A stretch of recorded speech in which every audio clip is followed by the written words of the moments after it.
I went through an ocean, rivers, climbed a mountain to find today's wisdom, which is the procrastination tree. It's a concept that I came up with and I thought I want to share with you guys because currently I'm researching the topic of procrastination. I realized that this is a deep topic, like deep topic. Here is the procrastination tree. Let's go from the bottom of it. Okay, so cool. So here is our tree and let's start from the bottom, from the roots.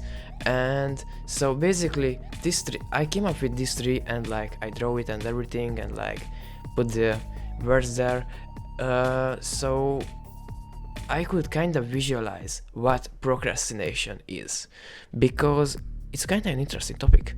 And I realized that procrastination is not just perfectionism or fear or failure or instant gratification addiction. It's a much deeper topic if we go down here to the bottom.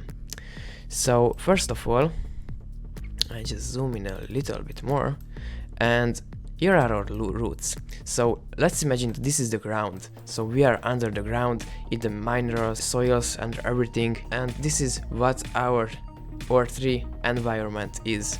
So our tree has some environments, for example the news, the social media, content, like content like YouTube videos, news, and okay, like content could be a word that wrap all this around, but you know, like we could use content to like the content you consume.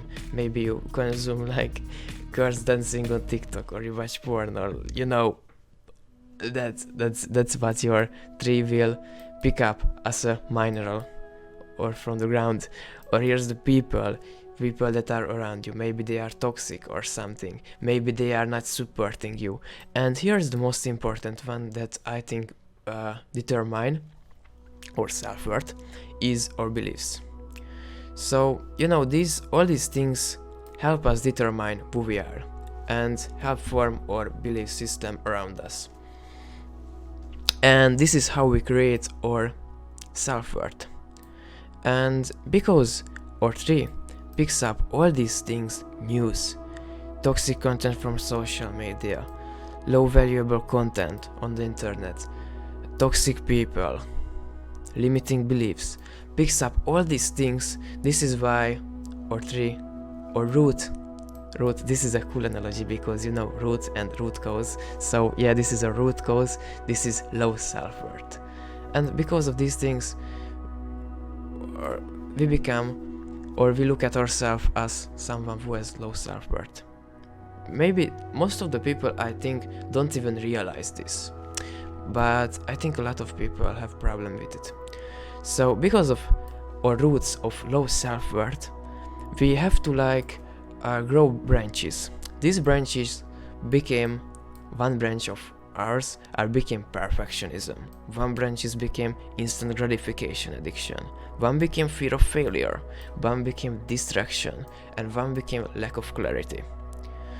And as you see, because we pick up these minerals from the ground, this is our root, and our root help us grow these branches. And these branches are just the symptoms of low self-worth.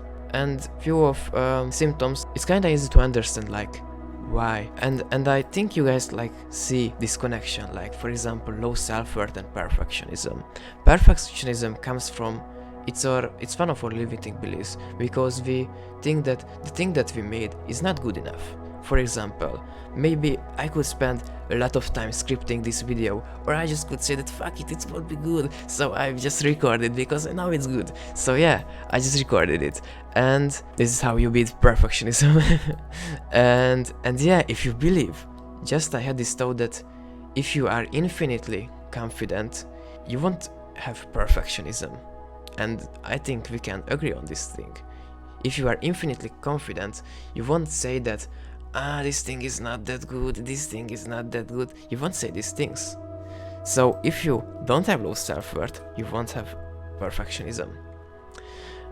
Let's say we should talk about another one that are kinda easy to understand. For example, fear of failure. I made this two with like in all caps, so it would be easier for you guys to understand, because these two are the main causes, or people say that these are the main causes. For example, here are fear of failure. Why we fear of failure? Because we care about other people's opinion. For example, you mostly feel fear of failure because you care what other people think of you. What people will think of me if I'm like failing this exam? What if they think if I upload this YouTube video and everyone around of me will laugh on it? And you know, fear of failure comes from the outside. And if you have low self-worth, you obviously will have fear of failure because you will care about other people's opinion. But you know, if you have fear of failure, there is an even bigger chance you will fail. So, and you also have to realize that if you want to beat it, the best tactic is just to fail.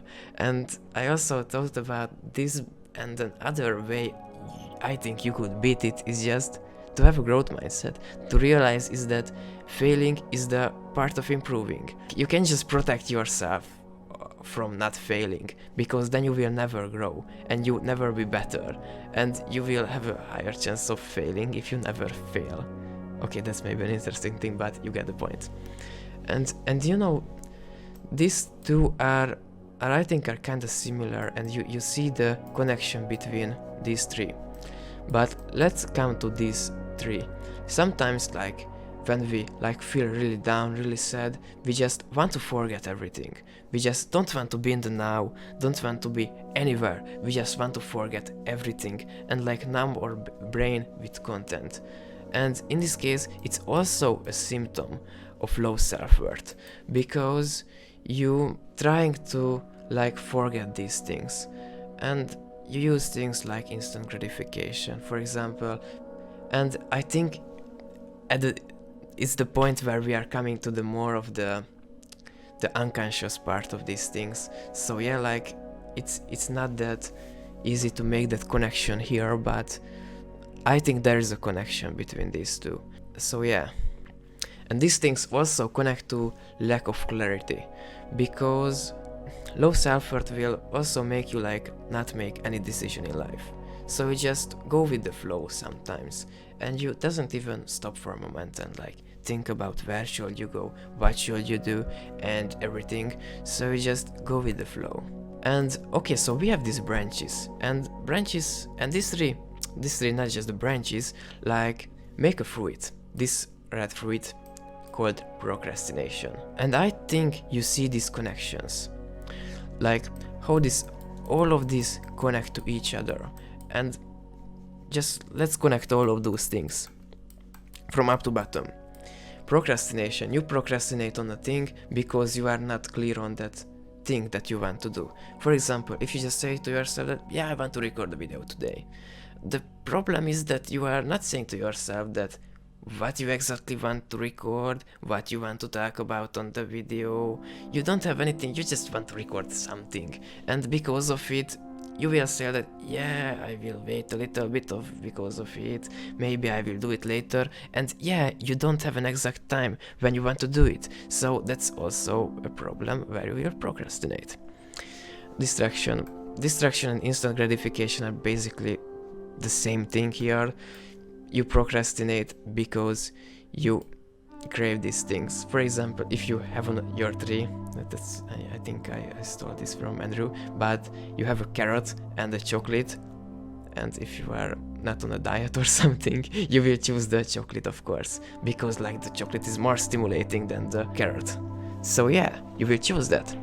But if you don't have distraction or instant gratification, so you don't have the chocolate there, only the carrot, and carrot is better than nothing, so maybe the carrot will look a little bit better, a little bit more colored, a little bit more tastier, and everything. So you will choose the carrot, and you will also be like satisfied with it. We will come down these two at the bottom. These are the main causes, as people say, perfectionism. So sometimes, for example, I think that perfectionism is more into the creative procrastination, not just the basic procrastination. All of us procrastinate on things, but for example, you have to wash the dishes, or do these things. You won't say to yourself that I don't want to wash the dishes because maybe they don't will be perfect. Nobody will say that, they just do it and that's it. Or you get the point, of course. I hope so. But for example, when you want to paint something, you want to record a video, you want to make a course, you maybe say that or read a book or write a book, and you say to yourself that I don't think that today is the perfect day to do this, because yeah, tomorrow will be a better day to write that book or to record that video, because my mood will be better, and I will have more time to like prepare for it. And yeah, so we see perfectionism more in the creative side of the things. Fear of failure is the other interesting thing. Personally, I haven't found myself procrastinating because of fear of failure, but it's an interesting topic. Most of people like don't want to upload a video or write a book because they fear what other people think. Like, what if I upload a video, for example this one, and it will get 0 views, basically 0 views, and it will be just sit there and 0 comments, 0 likes, and people will like, bruh, I don't care about that topic. and yeah, it will hurt. You know, when you put a lot of hours into making that video and you realize that people don't care. Not that they don't care, they just don't click on it. And yeah, it can be a sad thing, but yeah, you have to realize it, that maybe there won't be a lot of people who watch this video, but over time you improve, you make better videos, and basically your content becomes even better. So I think that you just have to defeat in yourself that limiting belief that you are not good enough, so you can more confidently put out content. Most of the time, the things that you need is just not like not fearing failure or being perfect or avoiding these things, more like fixing the core issue here. And if you fix this, you are much more likely to easily do the work, because you don't care about other people. You know, if you don't care about other people opinion, you wouldn't care about like what do they say about my video, or is it perfect or not, because I'm confident in myself enough to like know it's good enough. Not just good enough, but it's good. And it don't have to be, or great, but it don't have to be perfect. Perfectionism and perfect is the opposite of anything that you want to do in life. So yeah, at the recent days I also started to like trying to not make things perfect, like trying to make them just okay. Most of the people still appreciate it and they say that it's really good, but you know, it's like I put from my shoulders down this weight that I get from like, is it good enough? What will people say? And previously I always had that thought that I have to make something that will be a big boom, and like everyone will be like, damn, that's a good content. But I realized that yeah, I have to make a lot of bad videos too, so I can make that one. Okay, but this is the point where I want to wrap up everything around this video. So thanks for watching, and if you want to watch a similar video about how can you beat procrastination and how can you enjoy the journey and do the work effortlessly, you can check out this video here about the secret to how to beat procrastination. So yeah, thanks for watching and bye.